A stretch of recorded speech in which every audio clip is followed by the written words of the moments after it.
जन जागृति साक्षरता अभियान में आपका स्वागत है। पिछले काफ़ी सारे सेक्शंस में हमने टेबल्स की इन्फॉर्मेशन ली है। हालांकि कंस्ट्रेंट्स के बारे में हम अगले सेशन से शुरुआत करने वाले हैं, लेकिन इस सेशन में एक इम्पॉर्टेंट कॉन्सेप्ट नल की बात करेंगे हम।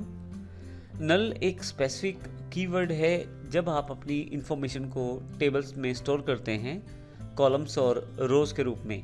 तो उस केस में यदि आप किसी वैल्यू को नहीं देते किसी पर्टिकुलर कॉलम के लिए, तो वहाँ पे डिफ़ॉल्ट रूप में स्पेस या एक डिफ़ॉल्ट वैल्यू स्टोर हो जाती है। जैसे एग्जांपल के लिए यहाँ मैंने एक टेबल लिया हुआ है, book ID, book name, issue date, return date और स्टूडेंट आईडी।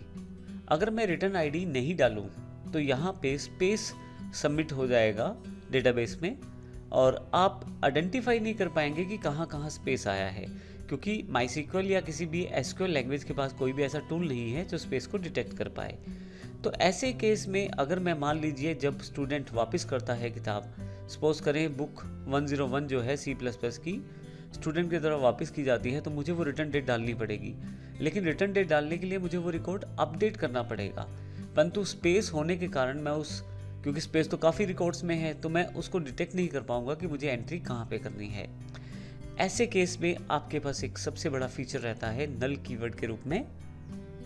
यदि आप नल प्लेस कर दे तो उसके लिए आपको करना कुछ नहीं होता। डिफ़ॉल्ट रूप में या तो नल स्पेसिफाई कर सकते हैं आप, या आप वैल्यू में सबमिट करते समय नल डिफाइन कर सकते हैं। तो दोनों केसेस में अगर नल आप स्पेसिफाई कर दें तो नल को ढूंढना भी आसान रहता है और आप इसको अपने रिकॉर्ड्स को अपडेट भी बड़ी आसानी से कर सकते हैं। तो जब भी हमें अपने टेबल्स में इंटीग्रिटी बना के रखनी है डेटा की, तो उसके लिए हमें स्पेस का यूज़ बिल्कुल नहीं करना होता, ब्लैंक स्पेसेस अलाउड नहीं होते।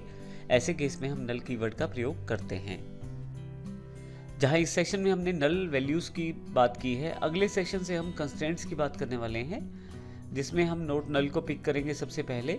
उसके पश्चात देखेंगे किस प्रकार हम नोट नल के द्वारा अपनी वैल्यूज़ को डिफाइन कर सकते हैं अपने टेबल्स में। धन्यवाद।